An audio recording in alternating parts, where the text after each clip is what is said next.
What's up, guys? Today I'm going to bring you a quick video just talking about what I like to do when I first start playing, or like if I'm in the middle of playing and I just feel like the last couple games my shot's been off and I haven't been hitting my shots very well. And it's just basically a little drill slash like a little warm up to get your accuracy going and work on your accuracy. So what gonna want to do is you're gonna want to go into a private match. And for the setup, it doesn't really matter which map you choose. I tend to like either Detroit or Retreat, just because they give you a nice variance in like the length of your lines of sight. So both of them have like pretty long lines of sight when you're outside, but they also have a lot of close quarters stuff when you're inside all of the buildings and coming around corners and stuff. So I'm gonna do Detroit today. Let's see. You want free for all. And in options, yeah, the options, what you want to do for the game options, you can do whatever you want with this. I usually just leave it the same, but if you want to increase the points or change the time limit, you can. I usually just leave it at 30, and usually doesn't take more than 10 minutes. So, then next thing you want to change, you want to go down to health and damage. So you want to change your health instead of normal. You want to put it up to 150%. What this is going to do is basically it's just going to force you to land more shots on your opponents, and it's going to cause you by doing this, it's going to cause you to then overcompensate when you switch into just pubs or ranked play or game battles or whatever you want to do. You're going to overcompensate, and you're not going to have those situations where you stop shooting at an enemy because you think they should have died or something like that as often. So that helps a lot, and it just forces you to hit a lot more shots in a lot of different situations. Custom classes and preset classes, I don't change. You might want to change the preset classes just because the bots will do some pretty, like, they'll pull out some pretty weird guns that people don't usually use, and I know a lot of people might think that's like a waste of time, I guess, to prepare for that if people aren't going to use it. I don't even know if the preset classes apply to bots. I would assume they do. I've never really tried it. I usually just leave it the same, but you can do whatever fits your taste.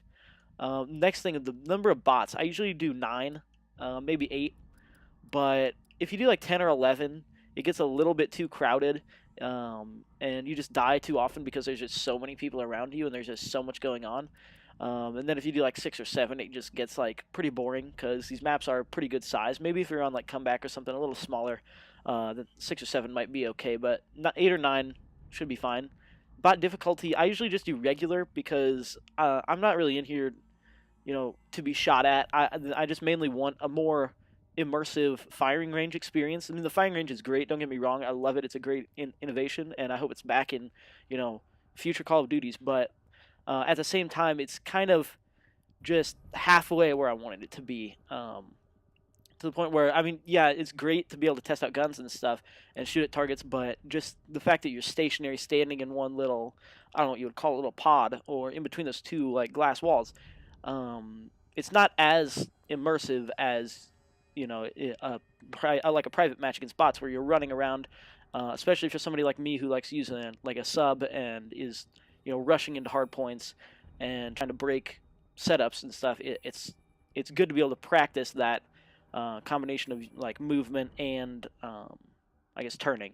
So I usually just leave them on regular because that's just the whole point, is that they're just there to be targets, not necessarily to be getting kills. For creating a class, I would say there's no magic setup. Obviously, everybody has their own tastes. I would say just use what you would normally use in a game. I just created these first 2 classes. But the only thing I've changed on here is I put on Scavenger, which I don't usually use, but I just don't want to have to pick up like the Lynx or the NA45 or whatever these bots are using. I like to be able to get repetitive practice with my gun, and I don't have it on this class. I don't know why, but yeah, that's just the point of that. That's the only thing I've changed. Maybe I'll go through in another video and do my class setups of what I run for like ranked play or pubs or stuff like that. But then you can just start the game, and yeah, so I just hop in here, if I first get on, and I just want to kind of warm up. I'll hop in here. If I'm just gonna be playing like a few games for a little bit, I may not, because then I mean I'm just gonna be using up like half my time just doing this, and but if I'm gonna be playing with like friends or something, it's like sometimes we do like 2v2s or 3v3s, and I like to be able to get warmed up for that. So basically you just hop in here and yeah, you just play against these bots, and it's just a really good way to improve your accuracy and get warmed up. So I mean, I'm not promising that you're going to be like, you know, some incredible player after you start doing this, but it'll definitely help. Oh, okay, that was a good start. But anyway, yeah, I hope you guys liked this video, and if you did, make sure you rate it, leave a like, comment, tell me what you guys want to see in the future, and make sure you guys subscribe for more. And I'll see you guys in the next video.